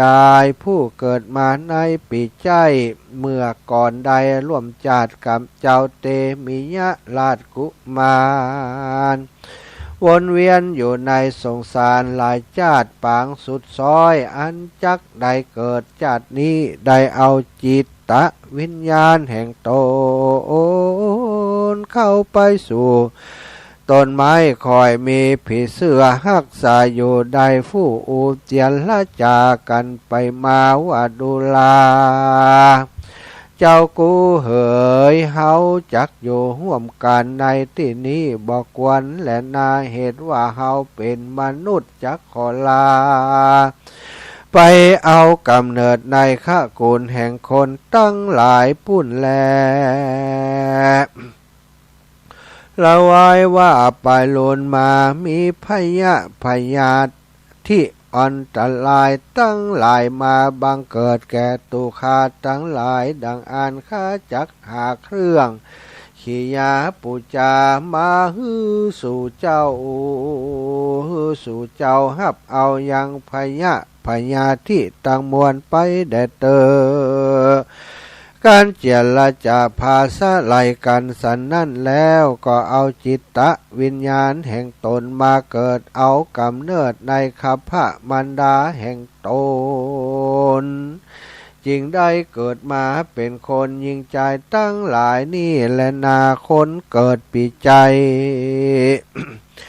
ได้กำเนิดไว้พระธาตุเจ้าจอมตองธาตุน้ำอุตตมะตานาง เฮือได้สร้างธรรมเตมิยะตานเป็นธรรมจัตตาแห่งตนเฮือได้สร้างศาลาบ่อน้ำเป็นยอดตานแดดเตอะแม่นจักผาธานาเอาสุขสามภาคการเกิดสุขในเมืองคนและเมืองฟ้ามีจ้างมาเงินคำกำแก้วมีรูปร่างงามแล้ววันนะอาจบ่มีโรคพยาธิมาบีบเบียนมีอายุมันยืนยาว100 สาวขวบเขาเป็นตราจงหือตานรักษาศีลภาวนาไปใจก็จักสมกรรมมักภัยจุปการบ่อยาจะแลนิทิตังขิยาสังวานนาวิเศษจะห้องเหตุเตมิยะชาดกอันย่อแควบก็บังโคมสมเลศ อ้าวจบลงไปเนอฟังเอาเรื่องเอาความทำเตมิยะกุมารจะตาผู้เกิดปีชวดปีหนูปีใจเนาะศรัทธาญาติโยมก็จบลงไปเนอเป็นอานิสงส์จะตาปีเกิด12 ราศีตั้งใจว่าจะเตะให้ครบ12 ผูกให้ศรัทธาญาติโยมผู้เป็น มีชะตาปีเกิดในปีนั้นๆได้ปูชาธรรมของตนตัวแห่งท่านเจ้าเนาะเป็นการมาสะเดาะเคราะห์ต่อชะตาเพิ่มปุญญาบารมีให้คู่ความสุขสวัสดีมีแก่ศรัทธาญาติโยมทั้งหลายมีเวลาติจะเทศน์ให้ศรัทธาญาติโยมฟังไปแหม11ผูกเนอตั้งแต่เอาทุกวันจันทร์ตี 4ถึงตี 5นี้ถ้าจะมาบ่รับลืมตื่น หรือว่าบ่มีปัญหาอะไรอย่างก็จะมาเทศน์ให้ฟังเนาะปุจจาขอนับไปเอาเนอะเตมิยะนาผูกที่หนึ่งนะผูกต่อไปใจเป่ายีเมานะใจเป่ายีเมาสีใสสังาเม็ดสันเล่าเซตใกล้สตาไล่กันไปเนาะปีชวดหนูชาลูวัวขานเสือเทาะกระต่ายไผเกิดปีใดเตรียมตัวไว้อาทิตย์หน้าวันจันทร์หน้าชวดหนูนะแล้วก็ปีฉลูปีงัวเนอะปีงัวต่อไปผูกหน้าวันจันทร์ส่วนวันอังคารก็เหมือนกันวันผูกนี้ก็จะเริ่มปีใจสำหรับคนที่เปิดฟังกลางคืนสัตว์หมดตันหมดเจ้าก็ห้าวกลางคืนเนาะอยากจะให้มันเป็นการสะเดาะเคราะห์ต่อชะตาของอย่างอีเนาะเฮาบ่ฮู้ศรัทธาว่าปีนี้เขาจะมีข้อมีภัยก่อนเนี่ยป้องกันไว้ป้องกันไว้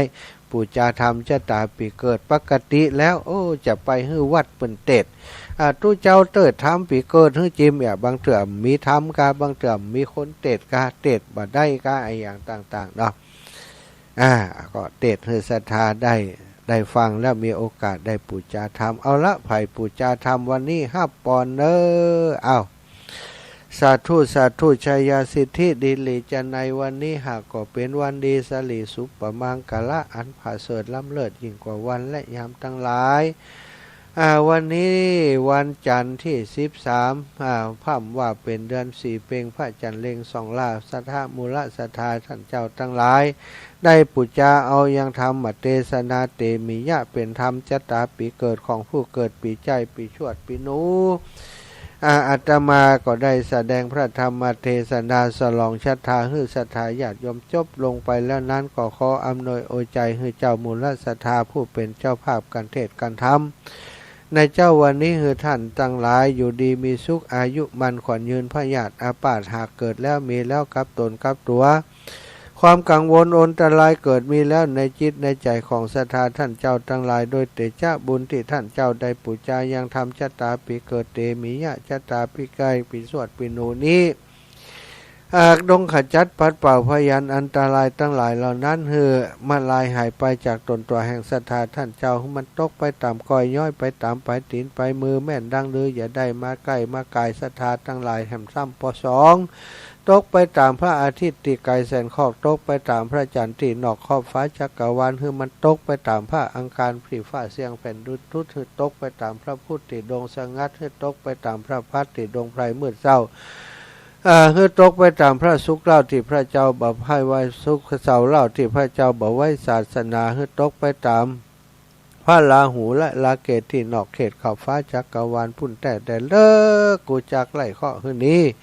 กูจักตีข้อแล่นโดยที่ประมวลแก้วแกนสลีโกดมพระพุทธเจ้าว่าสัพพตาสัพพตาสัพพทุกขสัพพเวลาสัพพอันตรายวินาศสันตุนับแต่นี้ไปหน้าศรัทธาท่านเจ้าอีป่ออีแม่และลูกหลานตันเต้าแห่งท่านเจ้าทั้งหลายอยู่ดีมีสุขอายุมันขวัญยืนเจริญไปโดยอายุวันหน้าสุขภาละปฏิภาณธนสารการคงรุ่งเรืองจูเนื่องจูประการขึ้นเงินได้เงินขึ้นทองได้ของสุขภาพพารานามัยสมบูรณ์แข็งแรงตลอดปีตลอดไปกำไผ่กำพักกำผาธนาศรัทธาท่านเจ้าจักอุทิศผลบุญตานให้บรรดาญาติทั้งหลายอันมีปิตามารดาญาติกาทั้งหมดทั้งมวลที่ล่วงแล้วไปแล้วสุปาละโลกไปนาเตวเจ้าเตวบุตรเจ้าเทวดาป่อเกิดแม่เกิดป่อแทนแม่แทนเทวดาเจ้าที่เจ้าตังเทวาอารักษ์ปกปักรักษาบรรจองห่อแห่งศรัทธาญาติโยมทุกคนทุกท่านก็ขอให้มาปัตตาอนุโมทนาฮับเอาบุญนี้ไปเตรียมให้เติมเสริมซ้ำปันทิพย์ติ่มแห่งท่านเจ้าทั้งหลายอยู่สุขสบายแล้วคือได้ปิกไว้ขึ้นมาอำนวยอวยใจปกปักรักษาอย่างเจ้ามูลศรัทธาโยมพ่อโยมแม่ผู้เป็นเจ้าของการเทศน์การธรรมและติดได้ฟังธรรมฟังรายการในเจ้าวันนี้ ทุกท่านทุกคนได้สวัสดีตีคาเตียงมันนั่นจุงจักมีเตียงแต่ดีหลีเนี่ยท้าวาริวหาปุราปาริปุเรนติสาครังเอวะเมวะอิโตทินังเปตานังอุปกาปติอิชิตังปฏิตังตุมหังขิปะเมวะสมิจตุสเพปุเรนตุสังกปาจันโทปนะระโสยถามณิโชติระโสยถาสปีติโยวิวัตชันตุสัพพะโรโกวินาสตุมาเตภวัตตวันตรายโยสุขีทีคายุโกภวะอภิวาทนาสีลิสานิจังวุธาปจายิโนจัตตารโอธรรมาวัฏันติอายุวันโนสุขังพลังนิปปานังปะระมังสุขังสัทธาญาติโยมปอนยาวไปหน่อยกัน ปอนเป็นสิ่งที่ดีเอาเยอะๆเอายาวๆเนาะสัทธาจบลงไปเนอะธรรมเทศนาพื้นเมืองเอาตามกติกาที่บอกไว้หับปอนแล้วเอาถวายครูบาอาจารย์ที่มาบิณฑบาตก็ได้ไปวัดตาลขันเข้าเอาไปถวายใส่ตู้บริจาคใส่ตู้กะน้ำกะไฟที่วัดของศรัทธาท่านเจ้าทุกท่านทุกคนเนอะเตดเอาบุญอาตมาก็เตดเอาบุญศรัทธาก็ฟังเอาบุญเอากุศลร่วมกันเนาะศรัทธาญาติโยมก่อนที่จะเปิดสายก็ขอบคุณเจ้าป่อนายแม่ศรัทธาท่านเจ้าทั้งหลายงานเข้ากรรมลูกขมูลที่วัดปากตางเจริญโสสานกรรมที่สุสานปัจจ้าบ้านปากตางเจริญที่ครูบาอาจารย์ท่านเจ้าพระครูอภิวัฒนวิกรมและครูบาอาจารย์ในพื้นที่ตำบลดอยหล่อเขต1เขต2เขต3เนาะได้จัดขึ้นเมื่อวันที่10ถึงวันที่12ที่ผ่านมาอาตมาภาพได้เป็นสะพานบุญนำกินนำตาลเฮือศรัทธาอีปล่อยอีแม่ตั้งหลายได้ผ่านรายการออกอากาศไปก็มีศรัทธาท่านเจ้าได้หายได้หอมมาก็ได้นำปัจจัยนั้นไปมอบถวายให้กับครูบาอาจารย์ใส่งานที่ผ่านมืออาตมาไปได้ไปร่วมบุญก็ร่วมจะ 5-6,000 บาทเนาะรวมถึงของตัวเก่าตัวได้สนับสนุนช่วยเหลือครูบาอาจารย์เปิ่นได้พัฒนานำไปเฮือกับผู้นำหมู่บ้านเปิ่นได้พัฒนาห้องน้ำห้องท่าส้วมสุขาอย่างต่างๆเนาะของวัดปากตางเจริญแล้วก็ได้ทำบุญสุนทรทานได้ถวายทานแก่ครูบาอาจารย์ที่ไปเข้ากรรมโสสานกรรมที่ห้านก็เป็นบุญเป็นกุศลเอามาแบกฝากมาแบกมาปั่นย้อนลอยถอยหลังมาปกปักรักษาศรัทธาทุกคนทุกท่านด้วยเนอะศรัทธางานตั้งหน้าที่จะมีไปที่ลำปางของเฮาก็มีหลายการหลายงานเนอะวันนี้แล้ววันที่13นี้ท่านอาจารย์เสน่ห์กาหลงหรือว่าตุปีต้อมตุปีต้อมตุปีเกนี่ตุปีต้อมท่านต้อมท่านอาจารย์เป็นนักเทศน์ที่มีเรียกว่ามีกิจนิมนต์คือไปเทศน์นี้บ่ยั้งเลยล่ะศรัทธาเป็นพระสงฆ์ที่มีจิตเสียสละมีจิตใจมีจิตอาสาเนาะช่วยการช่วยงานของพระสงฆ์เผยแผ่พระพุทธศาสนา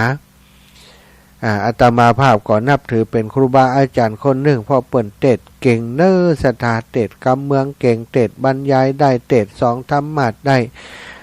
แล้วก็ใจบริขารอาจารย์บ่อยเนาะมาเทศเฟศสันดรชาดกทรงเครื่องที่วัด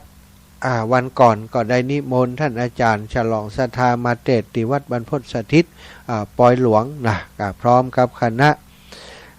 เวทสันดรชาดกทรงเครื่องคณะจังซอลูกศิษย์ลูกหาของเปิ่นเนาะเทศโดยซอโดยจังซอลูกศิษย์เปิ่นซอท่านอาจารย์2รูปก็เทศไปเตือนก็มาเอาบุญร่วมกับอาตมาวันนี้ที่วัดของเปิ่นจะมีงานศรัทธาส่งน้ำพระธาตุกิ่งแก้วดอยคำและฉลองศาลาบำเพ็ญบุญสมโภชพระประธานที่ศาลาบำเพ็ญบุญพระธาตุกิ่งแก้วดอยคำตัวในวันที่13 มกราคม 2568 ณ พระธาตุกิ่งแก้วดอยคำบ้านกิ่วแม่ซุกแจ่ห่มลำปาง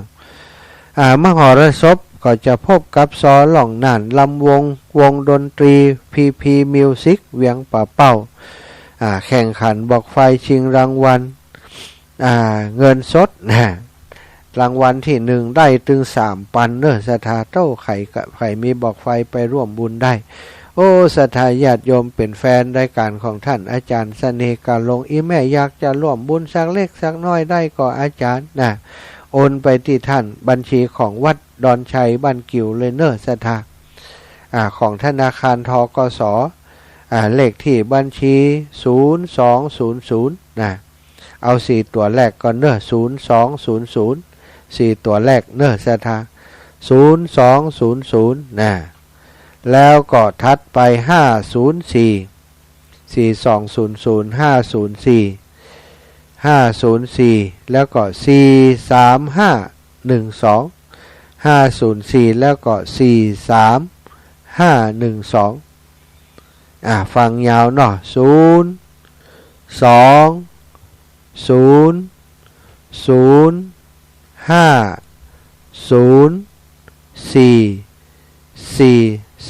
ตัวติดกันเนอะ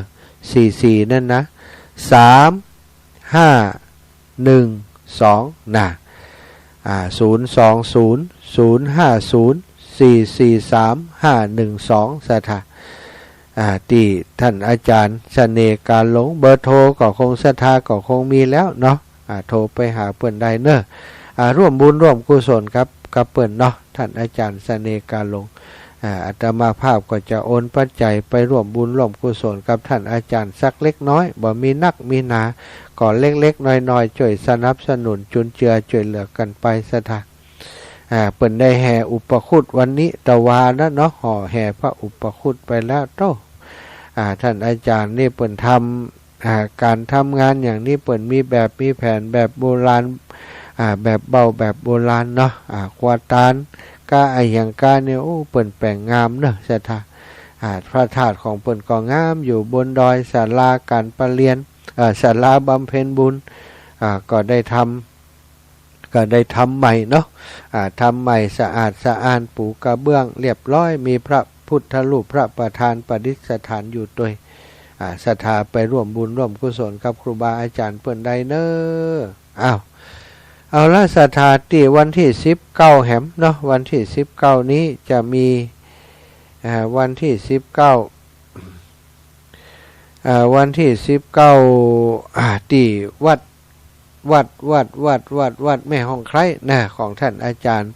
พระครูชลทานพิทักษ์นะศรัทธาญาติโยมลูกศิษย์ลูกหาได้จัดงานมุทิตาฉลองสัญญาบัตรพัดยศของท่านอาจารย์พระครูนะขยับเลื่อนฐานะเป็นพัดยศชั้นเอกเทียบเท่าเจ้าคณะอำเภอนะเจ้าคณะอำเภอชั้นเอกซึ่งท่านอาจารย์ก็เป็นผู้ที่มีผลงานในการพัฒนาวัดวาอารามตลอดถึงโรงพยาบาลอสม.ใจบริการตุลุงไปถึงนั้นศรัทธาไปพัฒนาไปช่วยเหลือการงานของสังคมด้วยแล้วก็จัดรายการตั้งคลื่นสีขาวเป็นครูบาอาจารย์ที่เป็นลักษณ์ของคลื่นสีขาวอีกรูปหนึ่งเหมือนกันศรัทธาวันที่19เนาะจะมีงานที่ปุ้นวันที่16เนอะวัดต้นโชคเปิ่นวังที่เมืองชัยประการเนาะเปิ่นจะมีการปิดทองลูกนิมิตตัดหวายลูกนิมิตฝังลูกนิมิตที่วัดต้นโชคอำเภอชัยประการจังหวัดเชียงใหม่ของเฮา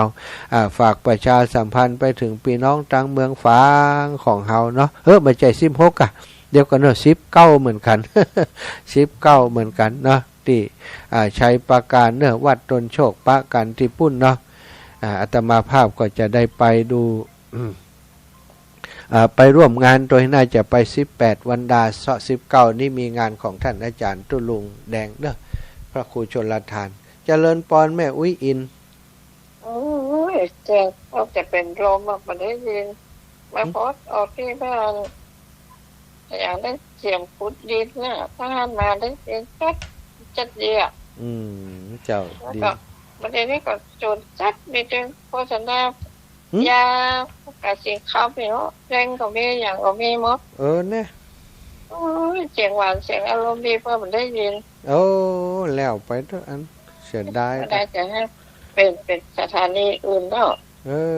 เสียดายจ้ะเนาะเออ แจ้งขนาดออนป้าผลรับป้าใจป้าผลดีนะได้ยินดีละวันหลังไปแปลง Facebook คือกำก่อนจะได้ติดตามตลอดคือเพิ่นขัดใจเพื่อมันไก่ทุกวันไก่เพิ่นเห็นน้อยมาอยู่เชียงใหม่บ่มาอยู่เชียงใหม่ใกล้ๆกันใช่บ่ไปได้อ่ะไม่ที่อยู่ เดี๋ยวจะไปเจ้าวัดไฟหินให้อยู่สถานีไปเลยนะแต่ว่าก็ฟังพอที่ว่าไฟหินก็มีการละอ่อนเล่นวันเด็กอ่ะใจได้ยินเสียงท่านอยู่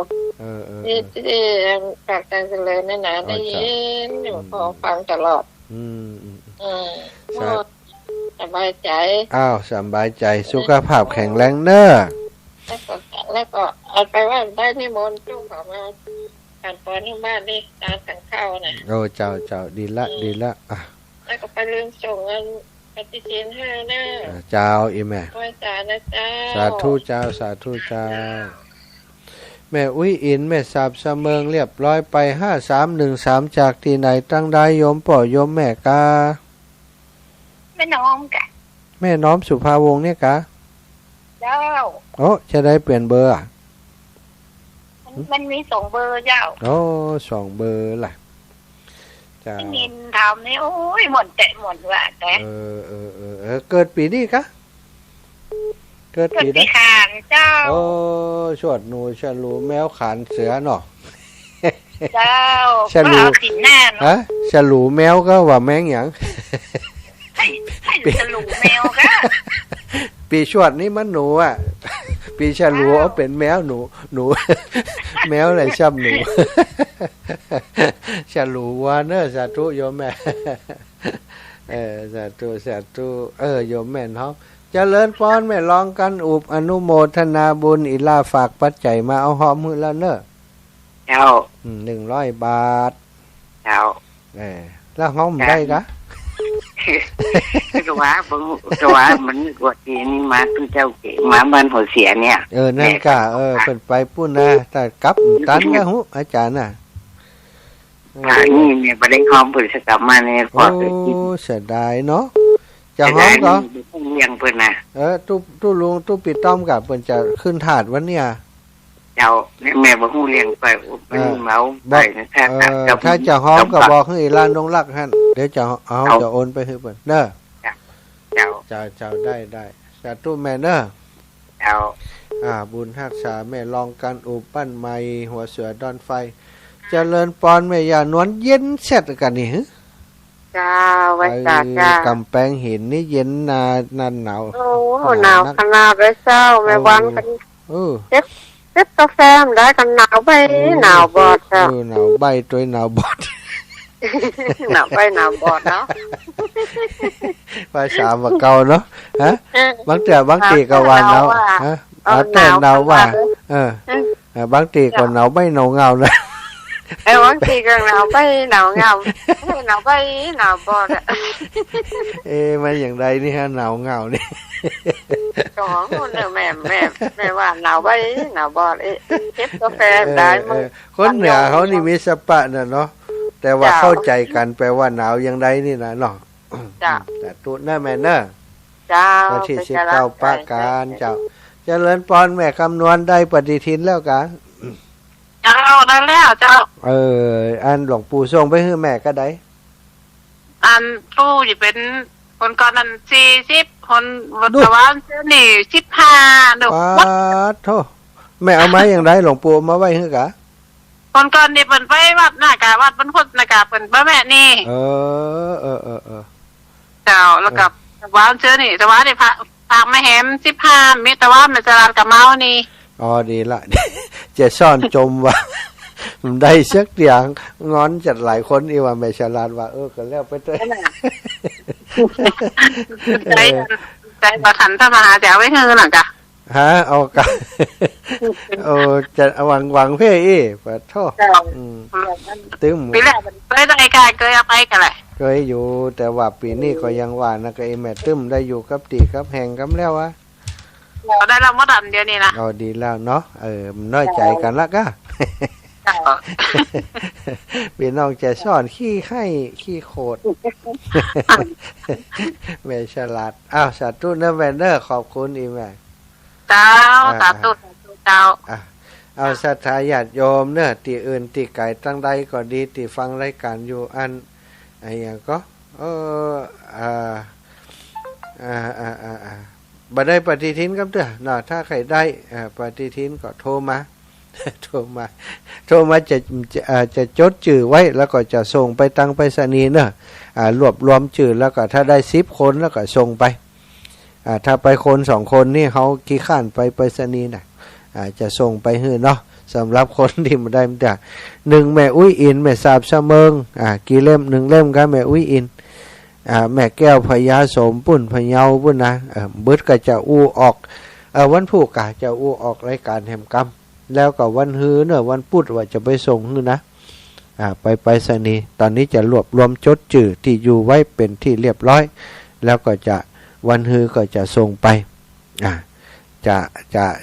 จะส่งปฏิทินติดตกค้างไปให้กับศรัทธาญาติโยมเนาะบางคนก็งอนไปแล้วเนอะสุรชาติวาสนาอุปส่งมาแล้ว อันนี้ได้แล้วเหรอ ส่งแล้วตะวาแล้วเอาไปจูติเลยเนาะโยมแม่ทองเครือชัยคันธาเนอะเอาไปให้เปิ่นตะวาแล้วเปิ่นมีร้านสังฆพันธ์อยู่ติดถนนต่างไปอำเภอเสริมงามเนอะศรัทธาแต่ว่าไปแวะพบกับโยมแม่โยมน้องวาสนาเนาะ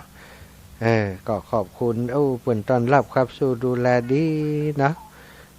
ได้เอาปฏิทินไปให้เปิ่นที่แรกจะจากกันเรื่องอื่นไปเอามาว่าลืม มาได้ฮื้อปฏิทินกันมาพอจะถึงก็คาแล้วปิกไปฮื้อให้ใหม่จะเลินปอนกับนมัสการเจ้าอีแม่3118ตั้งใดนี่อีแม่สุขำบ้านแม่สุขำเมืองเป้าน่ะค่ะแม่ปฏิทินน่ะสุขำเมืองเป้าล่ะเจ้าเขาจดชื่อแล้วยังได้จดแล้วยังบ่ได้จดนะค่ะกะโทรไปหาอาจารย์เจ้าอาจารย์ยังสมชาติเนี่ยค่ะแม่สุคำบอกชื่อบอกติอยู่แม่สุคำนามสกุลนะแม่สุคำนวลแก้วเจ้านวลแก้วบ้านเลขที่15ผมจำใจ51ขี้จุนี่51หมู่หยังหมู่3บ้านชื่อบ้านเราปาไนเจ้าบ้านเราปาไนเจ้าตำบลปาไนบ้านเราตำบลปาไนเจ้าปาไนอำเภอเปล่าเนาะโอเคอำเภอเปล่าเจ้าโอเคเบอร์โทรเบอร์นี้สาวแล้วก็จานส่งสตางค์ไปนั่นก่อยว่ากันโอเคเจ้าสาธุเจ้าส่งมาแทนเจริญปอนแม่จันสมมณีจักเจ้านมัสการเจ้าท่านมหาเจ้าแม่เมื่อเจ้านี่หนาวสุดยอดเลยเมืองฝางกันหนาวนะเมืองฝางบ่ได้ก็ตึงหนาวอะเมืองฝางนี่วันนี้หนาวแล้วเปิดหมดเลยมาเจอมือกระด้างแล้วเนี่ยล่ะเอาสุกไฟเลย เอาจีเลยยุบยังก็มาถูกมาเถือจะไปว่าแล้วนะเจ้าเอาจีเลยก็จีนี่ค่ะวันนี้อุณหภูมิลดขนาดเลยเมืองฝางแสดงว่าติดอันดับละนี่สุดยอดเลยวันเนี้ยจะว่าสั่นดึงจะไปแอวเมืองฝางอยู่นะ28 29 30 31วันที่1อยู่กำที่พุ่นน่ะเจ้างูไหนพุ่นน่ะวันที่19นี้เปิดอันอย่างก็ตัดอันลูกนิมิตฝั่งลูกนิมิตวัดต้นโชควัดต้นโชคต้นโชคใช้ประกันเนาะเจ้าประกันเนอะไปแอวหายิ้มนะถ้าทันจะไปเพราะว่ามันไก่อยู่เจ้าแล้วอยากไปว่าใครเติงหน้าหนาวนี่นะเดี๋ยวจะเอารถไปครับ ขอบคุณแม่จันสมเด้อ เจ้านมัสการเจ้าฟังอยู่ตลอดว่าฟังธรรมม่วนว่าเจ้าเนี่ย โอ้ดีใจจังเลย วันนี้วันจันทร์วันเกิดพอดีเลย โอ้ดีแล้วดีแล้ว เจ้า สาธุสาน มั ธุ สการเจ้า อ้าวบุญรักษาวันเกิดโยมแม่จันสมมานิจักนะ3761เลขที่ออก นมัสการครับ โอ้แฟนพันธุ์แท้คนขี้จุแฟนพันธุ์แท้คนขี้จุมาแล้ว โอ้เรียบร้อยแล้วครับ พระป่าธรรมะคลายเครียดค เอ รับ อได้ฝากตังค์สามเณรรักไปละสัปะเปิดตีอัน เลยครับน่อม่วนขนาดเลยครับ โอ้ม่วนดีกะ ม่วน จัดวันเด็ก ขนา เริ่ม ลย จากะเป็นจัดวันเด็กเริ่มจากะ ตัววันเด็กตัวครับน่อ ดีกะเนาะ อืม ดีแล้วขอบคุณเนอะโทรมารายงานฝนสัตว์ทุนะ ที่ท่านมีสุขภาพแข็งแรงเลย เอาเหมือนกันเนอะแฟนพันธุ์แท้ก็อยู่ดีมีสุขอายุมั่นขวัญยืนเอ้าศรัทธาเวลาหมดเวลา ขอนำรายการจากลาไปด้วยเวลาเพียงเท่านี้วันนี้จะไปบิณฑบาตบรรโทกหัวช้างเนอะพี่น้องโทกหัวช้างดอกห้าปะกันจัตตาโรธรรมาวัฏันติอายุวันโนสุขังพระลา